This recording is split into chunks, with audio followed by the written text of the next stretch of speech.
Welcome, welcome back, welcome back. I hope no lesbians, gays, or transsexuals get mad at this. I'm a straight man, and I just want to chime in on this video because it seems like the gays or the lesbians. These are two lesbians. They're mad at the trans people, but not directly at trans people, really. They're more mad at the policies and certain things that are going on, and they don't like it. And as a straight man, I agree with some of these things because, children should be left alone. You should be able to grow up, develop your brain, and understand choices and things that you do can, damage your life or your body, and you can never, it'd be hard to go back. So I'm gonna let these women chime in, and like I said, I don't want to offend anybody, but I'm a straight guy, so I got to give my straight point of view and humble them because they're about to say things, and then I'm gonna throw it back in their face how it's the same thing we were saying, and I'm not here to judge anybody. We're all free in the eyes of God to do whatever the fuck we want to do and be punished by Him or rewarded by Him. If you don't believe in God, you can believe in whatever you. This is nothing. This is just a man running his mouth. But I'm gonna say some real shit though. Celebrated if you come out as transgender, if you come out as gay, if you come out as lesbian, and that's not everywhere, but it's certainly much better than before. And I think that brings me to the point that I wanted to talk about as well about the current state of the LGBTQIA, because there was this time where gays and lesbians, transgender people were not accepted. And like I said, there's always going to be this degree of a lack of tolerance or acceptance, but I think it's remarkably different today. And yet we have these people who are coming out, these activists, and it's almost like they're upending all of the work that was done. There was a time when gays and lesbians were so ostracized, like people looked at them as abnormal, we don't want anything to do with them. And now it seems with this resurgence or this resurgence of transgender activists that the gays and the lesbians and bisexuals are seen as normal. They're seen as, oh, they're cool, they're fine, because we can. It's not that you're seen as normal, because normal would be the very first thing that was here. And the way they developed to get all of us here, that's normal. I understand that's going to piss you off and it's going to piss them off, but if this all starts with straight people having children, yous can't be here without us having children. You get that? Like, I understand this pisses people off, but if you're going to speak about it, let's all be 100% real with this. Let's so we can work out how to actually treat each other. It's not that yous are accepted, because straight people still have their phobias of I don't want my kid around that. I don't want it to be taught, because influence. Straight people understand that anyone can be influenced to think. Sound the horns. You can think you're something. People can convince you of it. So we tolerate because there's laws and you're human beings like us. And we understood the same thing that yous are about to say about them. How we were like, yo, they're people too. You know what I mean? Like, stop beating them the fuck up. Don't use the Bible to smash them to dust and everything. You know what I mean? Because, like, if you just smash them to dust, they don't get a chance to change. So then you're wrong if you're straight and you're trying to, you know what I mean? The Lord has certain ways to handle everything, and it's not always violently. But, acceptance and grace and those things are taught by the Lord, you know what I mean? And I'm just going to leave it at that because I don't want to get too deep into that and offend anybody, because we all have different beliefs, but the facts are the facts. life was created because of two straight people multiplying and multiplying. Society was created from those people, and then people realize that they have free will and they can do these things, or maybe man and women changed, or I'm not a scientist, so I'm not going to sit here and say any of that. I'm always going to go with the Lord thing, the free will. Everyone has the free will to be in a fantasy if you want. If you want to run around and think you're fucking Obi-Wan Kenobi for real, you can do it. Are you really that though? No. But you can run around and anyone can, you can say you're an alien right now. You can say you're a time traveler. You can say anything you want. Why? Because that's your personal reality. If everyone in the world disagrees with you, it still doesn't make it not real in your world because you're the one living it. You get it? Like, I don't want to hate. I ain't trying to hate. And I ain't trying to say that, like a power dynamic. We mad at y'all. No, if people eventually, if something stays around, and it's not that you always get comfortable with it. You just accept. You realize, like, all right, they're not doing anything. They're not over here taking my daughter like the fake media says. Oh, they're gonna take your husband. Just gonna. We got over those phobias of dumb shit. I mean, the shit happens with the husbands and wives. You know what I mean? Because I'll save that for later. Rationalize with them, and now it's just like on this extreme end where we just like we don't recognize what this is. So I just wanted to find out from you, like, what you think about this current state right now. Well, if we start with, you know how there's that meme, like, how it was and how it's going. Yeah. I kind of use that, saying that kind of sarcastically. Mm-hmm. So I was there the day that they passed same-sex marriage in New York Mm-hmm. State. I was on the steps of the Capitol. Wow. It was one of those things. It was a beautiful experience, and that was back when same-sex marriage was. There was only a handful of states that allowed for that. Allowed it because there was a ban. And on a federal level, the Defense Against Marriage Act, which was passed under Clinton, everybody. That hadn't been struck down yet. And so there were still a lot of issues there. And so same-sex marriage, workers, equal rights for workers, adoption rights, all those things. What we wanted to achieve in the messaging was peace and love and leave us alone. Facts. And we wanted to integrate into society, be accepted into society, where we could stand by the water cooler and talk with our colleagues about our weekend and talk about our... Isn't that funny? Everything she's saying is exactly what black people been saying this whole time, and we kind of keep saying it. Leave me alone. Let me be in society. Stop calling me nigga. Spouses openly without the discomfort, without people being upset and enraged, without feeling like you're hated, right?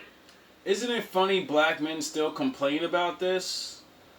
It seems like everybody else got the right to be left alone. And we're still fucking waiting. And we achieved all of those things. Yes, you did. We achieved all those things, and we did it rather quickly. Like, once the civil rights movement came... Oh, the thing black men started gave everybody else to get left alone, except us. came through, and, for LGBT, it didn't take long. I want to say it was, once the subject of same-sex marriage was really brought up a lot, we passed it rather quickly. Yes. It was passed under Obama. Wow. So all the hard-working black men from the civil rights days, they got that thing popping, and then another black man came along and said, "Here, y'all get married." But we're still complaining and have video footage of us getting shot down, like 13-year-old kids and stuff. Like, we're still begging. Obama went into office saying he wasn't for same-sex marriage, but I think Right. he did that because he knew if he said knew. that out loud, he could lose. So now we're, Oh, yeah. now we're in the now, right? He would have Yeah. never All the made wonderful things president. happened, everything's great. And it was as if they needed to keep the civil rights movement for LGBT going. I thought that was our thing. Oh yeah, I forgot. We don't get to keep anything. And they said, well, what else we got? What else we got? And they were like, oh yeah, trans people. And at the time, I'll tell you, I was right on that train. I bet you because was. I was still on the high of same-sex marriage getting passed, the future looking so bright, everything is so wonderful, I can't believe we accomplished this. It meant so much to me at You're welcome.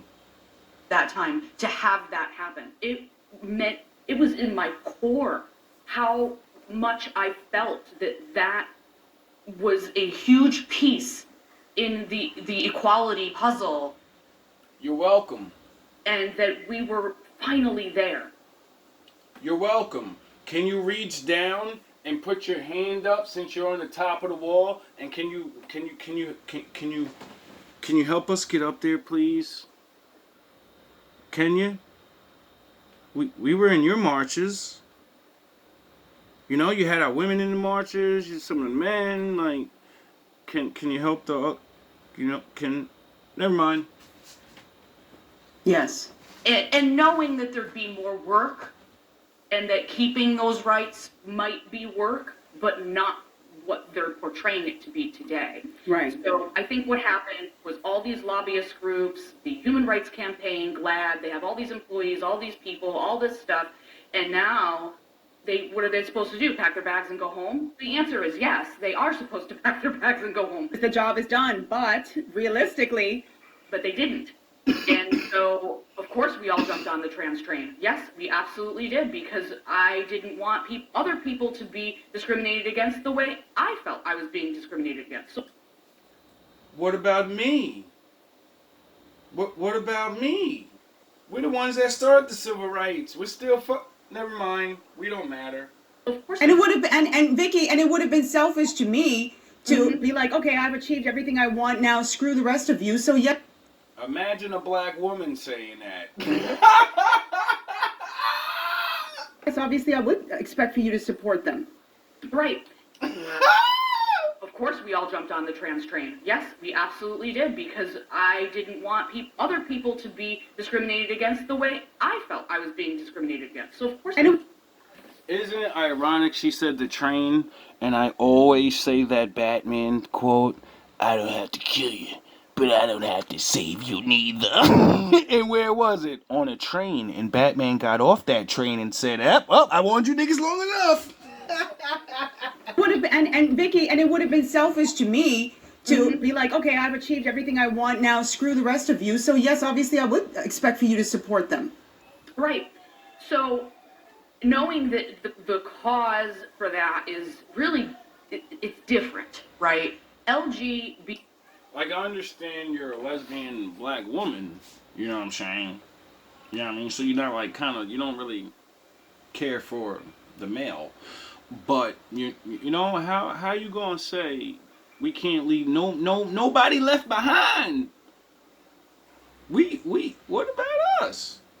Like, you could be mad at us, like, maybe a man did something horrible to you, or that's sometimes why most women stop dealing with men, or maybe you were one of the naturals. I skipped over the beginning of your story and I don't really remember it, so I apologize. But you ain't watching the news. You ain't see what was going on during the whole Obama thing. How we were getting on camera treated like you didn't think never mind. Is lesbian, gay, bisexual. That is a sexual orientation. Trans is being a transsexual is a very rare thing that happens to people when they have what's called gender dysphoria. And they feel more comfortable transitioning on the binary from male to female or female to male. and it alleviates some of that dysphoria for them. And again, they also too want to blend in. So that was always what I felt it was. That's what I knew it was. But then it started to change, right? All of a sudden it was like trans was something you just declared if you felt like it. You didn't need dysphoria. You could be some kind of androgynous, non-binary person, and you're also labeled as trans, and then it's all these identity politics kind of came into the fold.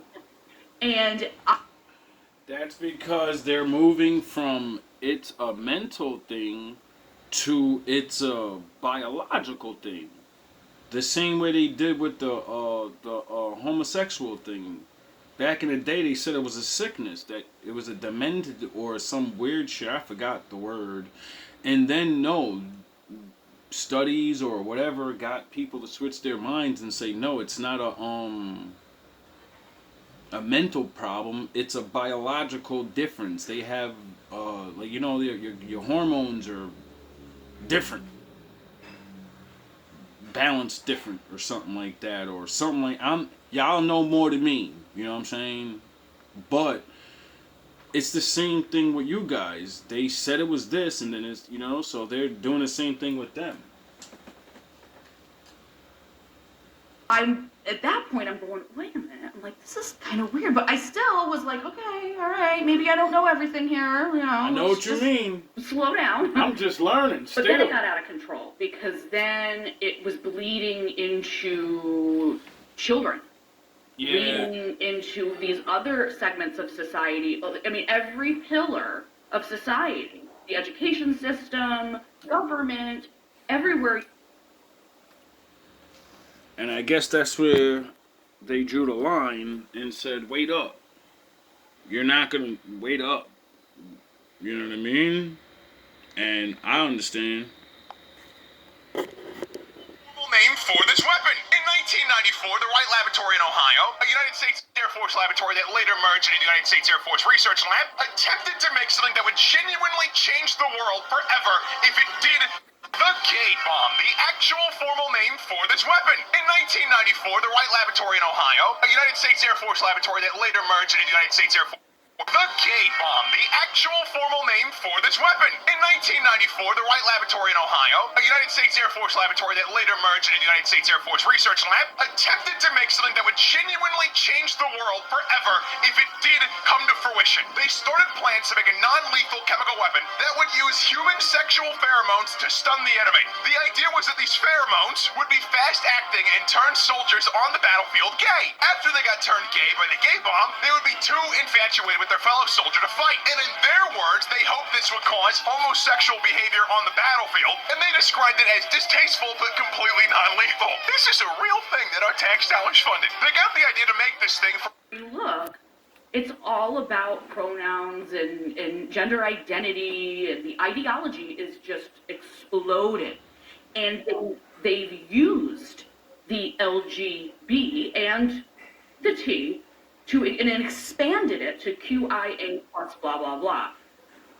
And they're just using that. They're using that label. That label is everywhere. So I'm associated and grouped in now with all of this other stuff because they said so. And so us as LGBs trying to do a good deed and helping these people with this rare disorder that they have, it's, you know, and people will yell at me probably in the comments for saying it's a disorder, but that is literally what it is. And you know, well, they used to say that being gay was a disorder. Yes, they did, but that's the research has been done on this stuff as far as what's a disorder and what isn't. You know, being trans, it's something going on up here. You know, that's what, you know, happens. And so it's really tough because I started to find all this stuff about, you know, childhood transition and that they're doing surgery. And recognise their gender At identity that over time, the sex I was like, assigned no at way. birth. It has some similarities to a gender recognition certificate today, and how someone's legal sex would be changed. And Lily Backroff was one of these. The language we take for granted today simply didn't exist at this point. 1920s Germany. Regardless, their work was ahead of its time. The trans woman Lily Elbe, originally a painter from Denmark, moved to Germany in 1930 to undergo sexual reassignment surgery. This procedure, back then, was far more experimental than it is today, requiring far more procedures to get right. One thing the Institute was able to offer was something called a Transvestitenschein, which translates to Transvestites Pass. This was a document recognized by the government of the day and supported by Hirschfeld. Essentially, this certificate allowed a person to cross-dress publicly and recognize their gender identity over the sex assigned at birth. It has some similarities to a gender recognition certificate today and how someone's legal sex would be changed, and Lily Backroff was one of these people who obtained a pass. In 1932, the then-Chancellor Franz von Papen carried out a coup to replace the Braun government in Prussia, then appointed himself as the Reich Commissioner of the state. Von Papen was a conservative Catholic who was very critical of homosexuality, and he ordered the Prussian authorities to enforce paragraph 175, a part of the German criminal code that made homosexual acts illegal, but also criminalized bestiality, prostitution, and sexual abuse of minors. Despite von Papen's demands of enforcing paragraph 175, the Institute remained open. However, the authorities did tend to harass the people associated with the Institute.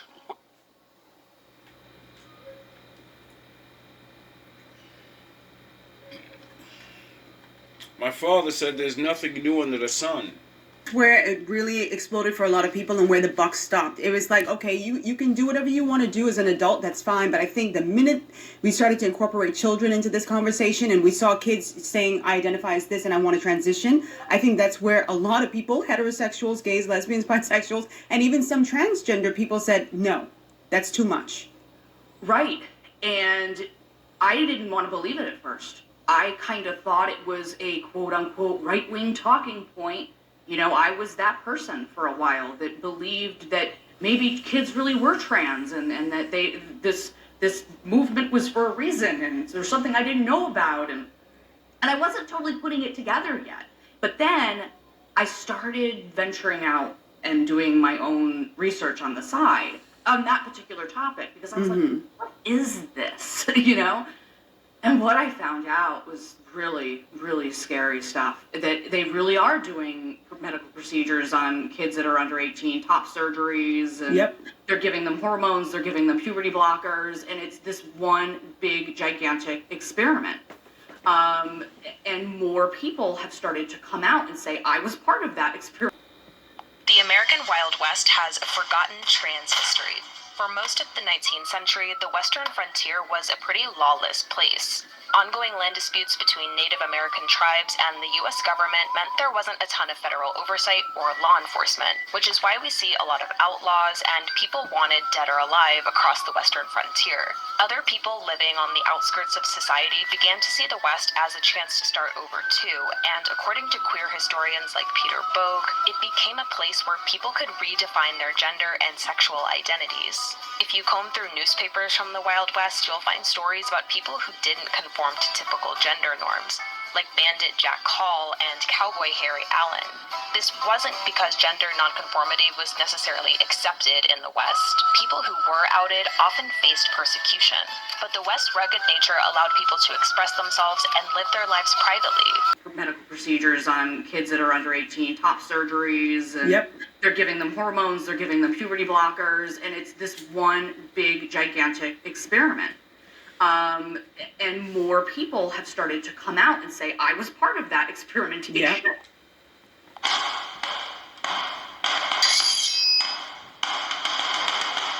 Sound the horns. A eunuch is defined as someone, usually a man, whose testes and sometimes also penis and scrotum have been destroyed or removed. This leads to sterility, and depending on the stage of life at which it is done, various degrees of impotence and loss of libido may occur. Pre-pubertal castration causes a eunuchoid build, which causes the person to be tall, have broad hips, narrow shoulders, and breasts like that of a woman. Secondary sexual characteristics effects, such as small genitals, lack of beard, and an unbroken voice may also occur. Castration after puberty does not lead to degeneration of secondary sexual characteristics. The build remains unchanged, and the reduction of sexual activity is unpredictable. Although sterile, castrate may remain potent for a year or longer, and some even retain libido throughout their lives. There is a reduction in aggression, but other abnormalities of the psyche are usually representative of a psychological reaction to forced castration and the accompanying humiliation and rejection by the community, in addition to the effects of hormonal deprivation. So where were the eunuchs prevalent in ancient times? Against whom were these procedures taken upon? And why? Let's try and find out. Hello, I'm Mike Joberg. And that's really what it is. It's not a healthy, they call it gender affirming care. I mean, that sounds fishy and lovely, right? Yeah. And the first mistake was affirmation. Yeah. We need confirmation, not affirmation. Yeah. I agree. You can't just, because somebody says they're this, you can't just say, well, then you're this. Well, then you're this. You Exactly. need to push back and dig and find out why you think you're this way. What's happening in your life right now? I mean, honest to God, bro, if I had been growing up in today's society, I would have thought I was trans, because I'm a total tomboy, and I always was. And we're trans. Dig and find out why you think you're this way. What's happening in your life right now? I mean, honest to God, bro, if I had been growing up in today's society, I would have thought I was trans. By you saying that, what if they grew up in your time? Would they think they're not that and they just think they're gay? Which would push on to the argument of, did somebody put it in your head? Because you do realize there are things that can manipulate the body, right? Like, which manipulates the mind.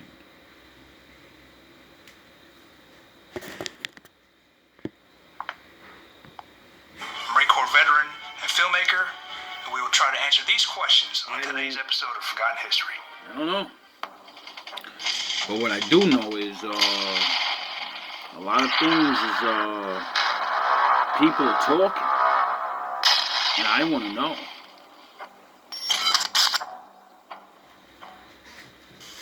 In antiquity, eunuchs were mostly employed in the Middle East and in China, with two main functions: as guards and servants in harems or other women's quarters, and as chamberlains to kings. The Assyrians are credited with creating eunuchs for government service because it was believed that since they could not have any offspring, they would not attempt to overthrow the ruler and create their own hereditary dynasty. Later, the Assyrians created eunuchs for ritual religious purposes. The priests of Kubaba, the goddess of fertility, voluntarily became eunuchs at the altar so that their goddess would provide them a plentiful harvest, prevent droughts, famines, and bring prosperity to their people. Eunuchs were considered the most suitable guards for the many wives or concubines a ruler may have in his palace. I wonder why my father was so mad back in the day. I wonder why they write in the book he was so mad. I wonders. And the eunuch's confidential position in the harems of princes frequently enabled them to exercise an important influence over their royal masters, and even to raise themselves to stations of great trust and power. Some rose to become bodyguards, confidential advisors, and even ministers, generals, and admirals. Wow. Most eunuchs underwent castration as a condition of their employment, though others were castrated as punishment or after they had been sold into slavery. Eunuchs functioned as political advisors to the emperors of China as early as the Chao period, from 1122 to 221 BC. And continued as such under the Han, Tang, Ming, and Sung dynasties. Oh, really? I never knew that. Because I'm a total tomboy, and I always was. And we're transing, little tomboys, and saying, oh, well, and they're using stereotypes to justify it. Like, I agree. oh, well, this little boy likes to wear a dress, so he's trans. Right. No. I agree. And listen, to that point, I remember, and I said this in a previous video before, Angelina Jolie and Brad Pitt's daughter, Shiloh. I remember several years ago when Angelina said Shiloh wanted to be addressed as John and was comfortable wearing boys' clothing, her brother's clothing, their hand-me-downs, that sort of thing. And just to see the amount of celebrities that were coming out and saying, hi, John, and addressing and correcting people. Don't call Shiloh, it's John, and it's he, and it's not she. And now we see a young lady who is now in the front of the public, dressed as a female, wearing makeup. I mean, presenting as very feminine. We don't know what Shiloh's personal feelings are, but certainly presenting as very female. And it seems like all is well in the world. And it's like, how did we go from the minute a child says, call me this? I have twin nieces who, I mean, on any given day, they want to be a mermaid. One says, I mean, it's always something. So why are we so quick to take children's, and I'm not saying ignore them, but I mean, don't affirm them so quickly. Right. And, a lot of children they're finding are dysphoric. You are uncomfortable in your body. You do feel awkward, especially when in the onset of puberty. And all of that is very... With the pressure of, all they see and, all the, like, you got to realize they're planted on phones when I haven't seen a child since I don't see children not staring at a screen. I don't see children, I don't remember being a kid, but I do remember all I had to do in the world was to look around and just see what was going on. And then I understood words, and then, whatever was the most popular, that's where your focus goes. So it's like, I don't know. Normal, and it's like, some discomfort is normal. It's normal. And they're automatically saying, nope, we gotta fix it. We gotta change them. And then that kid gets it in their head that they need to be fixed and they need to change, or that the other problems perhaps that they're having will disappear if they transition. That's the other component to this too, is that some of these kids are just not diagnosed properly because they're not looking into it, because they go to some gender doctor and they say, oh yeah, you're trans. And it's probably one of the biggest medical scandals that the United States has ever seen. And the fact that there's still so many people out there with signs saying, protect our trans kids, it's just absurd. Like, yes, protect children, but like, you're really going about it wrong.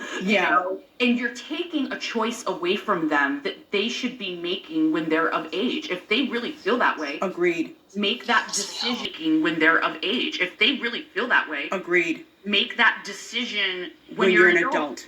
These kids can't even drive a car yet. They can't get tattoos. They can't smoke cigarettes. They can't They can't vote. They can't do anything. They can't do anything. But you gotta realize everything you say to them, they're gonna say back to you. Right? That's what they're gonna do, right? They're gonna be like, well, when you chose, you couldn't make. You should have waited. You should have waited till you was everything you telling me, you should have did too. They could just flip it right all back on you, and they will. And you'll have to sit there and say, I gotta figure out a way around that. And how literal interpretations of the Bible led early Christians down some interesting paths. Gender-wise. Alright, let's get into it. Chapter 1. Eunuchs in the Bible. Recently we talked about the Galai, the transgender priestesses of the goddess Kybele, who castrated themselves as part of their faith. But the Galai weren't the only eunuchs in the Roman world. But they could determine that they want to change their sex. Eunuchs. Some early Christians castrated themselves as well, as a sign of their faith. Where did they get this idea from? The Bible, of course. In chapter 19 of the book of Matthew, Jesus had departed from Galilee and had arrived in Judea, where he stopped to feed and care for his followers. The Pharisees also followed him there and quizzed him on all sorts of different theological matters. The Pharisees are like You can kind of think of them as ancient debate bros. The way they're represented in the Bible, they ask tons of questions, they're very self-assured, very smug, very smarmy, very condescending, sort of like a ex-new atheist turned Jordan Peterson lover. Oh, God. That sort of guy. They asked Jesus about divorce, and he said divorce was wrong, except in cases of adultery. He also said that if you divorce and remarry, adultery aside, you yourself are committing adultery. His disciples responded by saying that if that's the case, it might be just better off to not marry in the first place. And Jesus drops some pretty spicy gender in response here. He says, quote, "Not everyone can accept this teaching, but only those to whom it is given. For there are eunuchs who have been so from birth, and there are eunuchs who have been made eunuchs by others, and there are eunuchs who have made themselves eunuchs for the sake of the kingdom of heaven. Let anyone accept this who can." All the biblical quotes in this video are from the King James Version, by the way. So, there are 3 categories of eunuchs, according to Jesus. Those who were born eunuchs, those who were made eunuchs by others, and those who become eunuchs for the sake of the kingdom of heaven. What does that mean? Well, let's take a look at each of these categories. With the first one, a more literal translation might be eunuchs who from the womb of their mother were born thus, which scholars seem to think is sort of a biblical recognition of certain flavors of intersex. Now, I'm sure most intersex people today don't want to be referred to as eunuchs. Now, if you don't see where this is going, they're pushing past Jews. You don't get it. See, they're not gonna go with the hormone thing, you know, because it's kind of a stretch. You know, they're getting pumped with hormones. So what they're gonna do is be like, yo, bro, we've been in history. This is faith.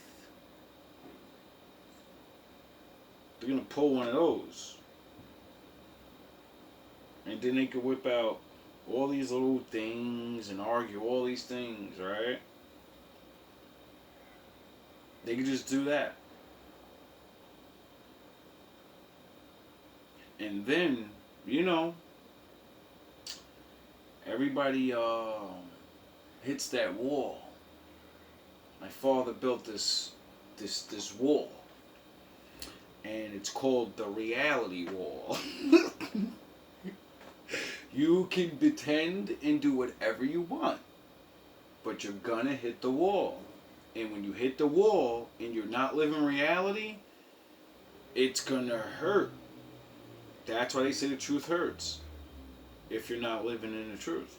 Now, for people that choose to, I guess, I don't want to disrespect anybody. I'm trying to tread lightly. Like, hey, the Most High's angry. You don't want me to come straight with the shits. Alright, so we're gonna throw it on, you know, natural science and biology. If a man and a woman don't have a baby, right? Everybody goes bye-bye. That's the end of it. Alright? Now, you just want to play your reality, they want to play their reality, right? And everybody's starting to get down to arguing about the kids. We were arguing about that same thing too. Now, you're arguing about it with them, and, you know, maybe 50, 100 years, they'll be arguing about whatever people decide to think they are then. You know? And, I don't know. But, when everybody starts using that, you know, the faith thing, or the I can do whatever I want thing, you know? That's why they're fighting for rights. That's why everybody went to the civil rights, and then they said, we don't give a fuck what anybody else says. I'm allowed to do what I want to do, right? Now, that's where that wall comes in.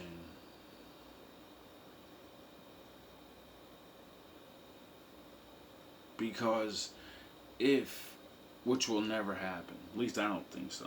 You know what I mean? I'm not future teller. I'm not a whatever.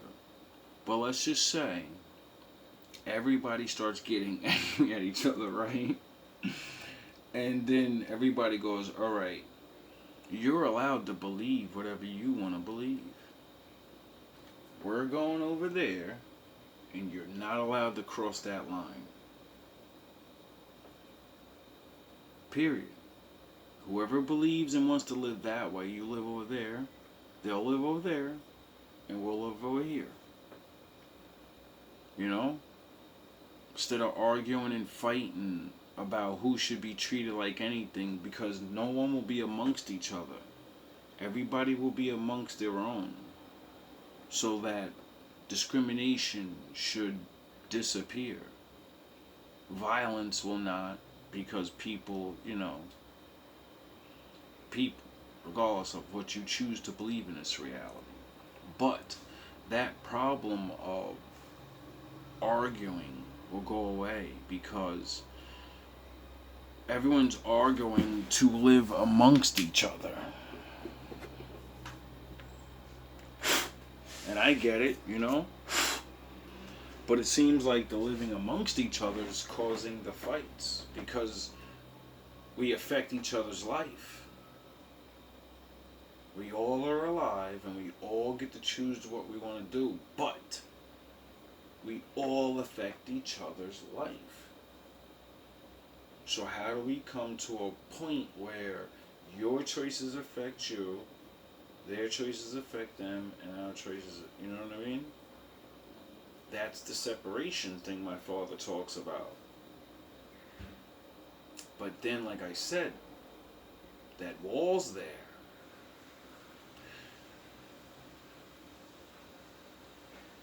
Your communities will be dwindling within no time. It costs a lot of money to become one of them. You guys are not gonna be able to reproduce because you're same sex. So yous will slowly dwindle. Right? And then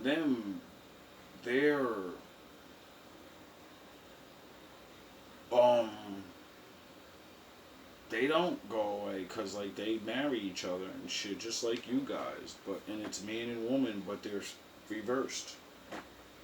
You know what I mean? And some of them they're doing the thing now, and reversing it, and then they're having like the man's having a baby and shit, all that other stuff. So that'll cause a problem, wouldn't it? Well, not really, because everything's a choice.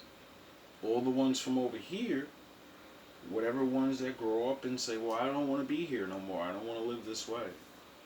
Everyone has somewhere to go and not be discriminated on. Alright? And then everybody can figure out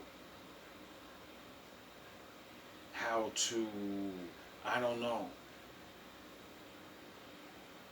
eventually live together. Because it seems like the more and more people complain, everyone gets to throw in the face of everyone all these things, and none of these things are going to get anybody anywhere.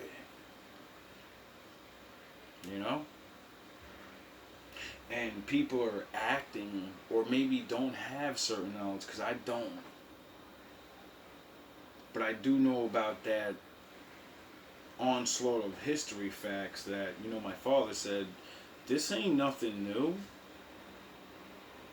Stop thinking that any of you are living any type of form of life new. It was going on back then, and it'll be going on after you're gone. I never believed that. That was one of the things that made me start to study the book. I said, there's no way that can be real. There's no way everything I'm thinking of someone else is alive and they were in this. They probably didn't look like me, but they were in my situation. Just different. It was just, things are different. You know? It makes you feel something. Some type of connection. Little understanding. I don't know.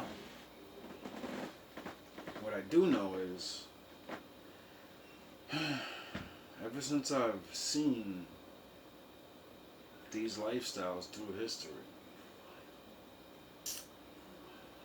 it made me have some type of understanding of,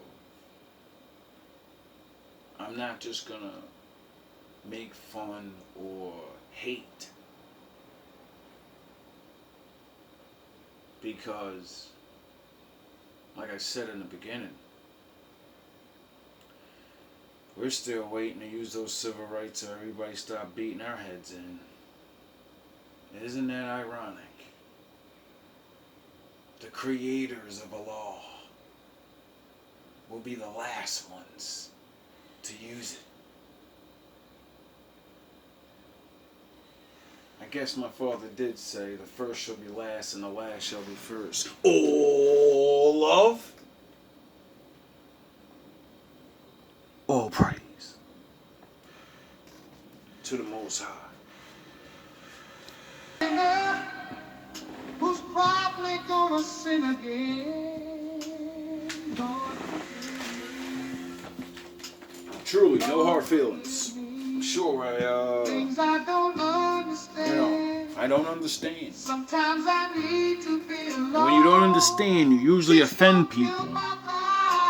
It's not what I'm here to do anymore. I'm here to understand. I can feel your energy from 2 planets away.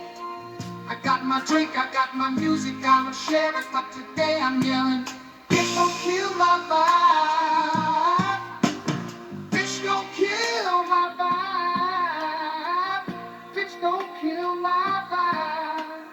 Bitch, don't kill my vibe. Bitch, don't kill my vibe. Look inside of my soul, find gold and make it rich. Look inside of your soul, find out it never exists. Freedom in the history of our nation.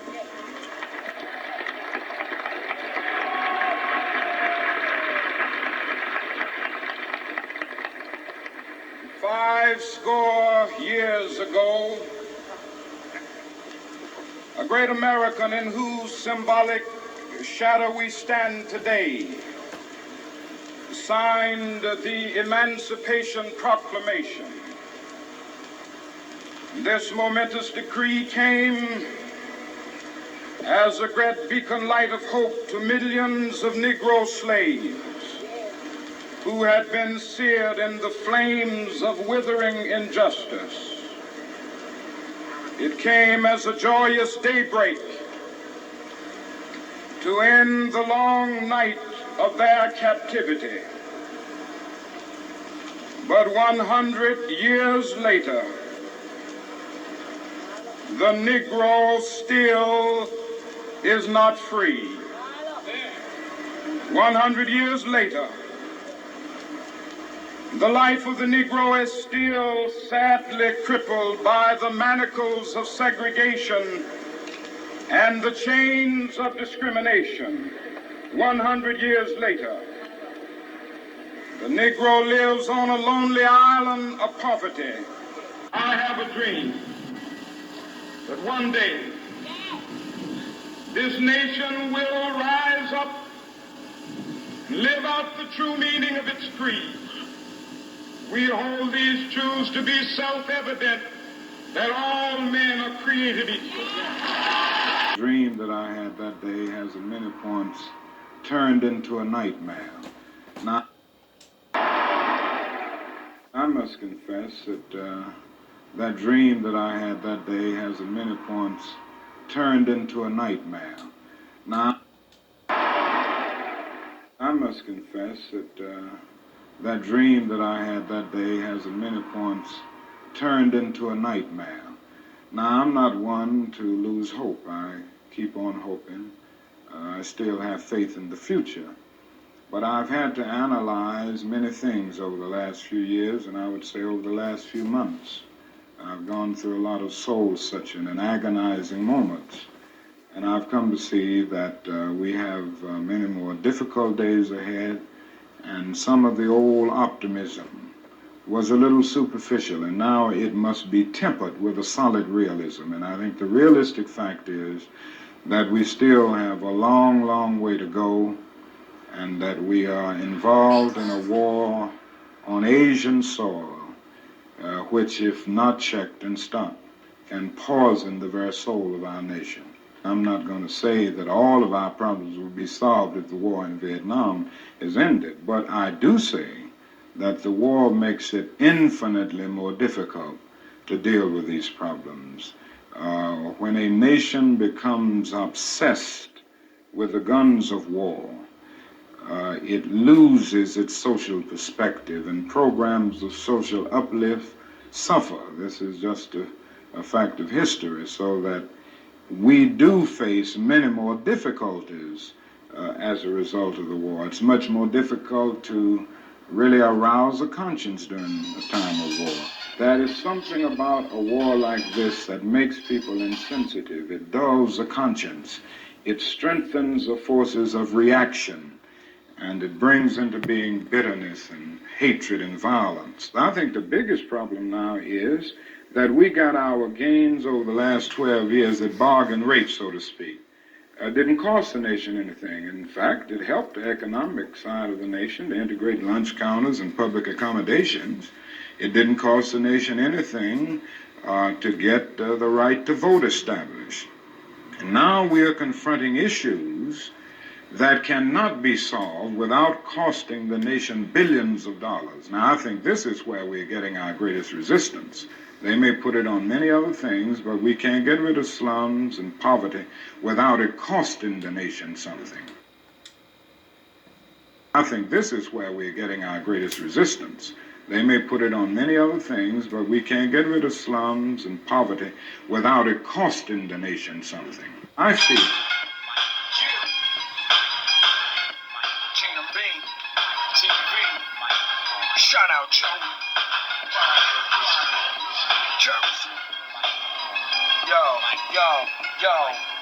My motivation is my starvation. Dedication come from desperation. Desperation feed my devastation. Devastation see my separation. Separation is my obligation. Demonstration the operation. My obligation reach the destination. Certain situations got me recklessly regulating. While the rest of the regulars hating pressures in the back. You know I gotta wrestling Satan. This aggravation leads to meditation. It got me contemplating stressing situations. Sleeping dirt or sleeping stations. I'm down for manifestations. I have no patience dedicated to dedication. Sedated by my medication. Cannibalism, too much for their metabolism. I envision decisions that lead to collisions. Bad times play the part of religion. So fear of God, go and play a part of this written. Play a part in this listen. That spray your heart and your vision. You come in that pressure should be your hardest decision.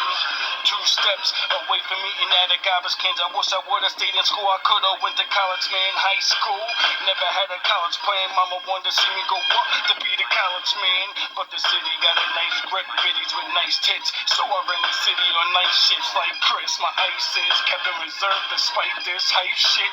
07 is for you nerds. I gotta work hard and get what's mine, or take it by force and get what I deserve. I got mouths to feed, and they getting older. I got mouths to bleed, my heart is getting colder. I sold mouths of weed, marriage like a Jehovah.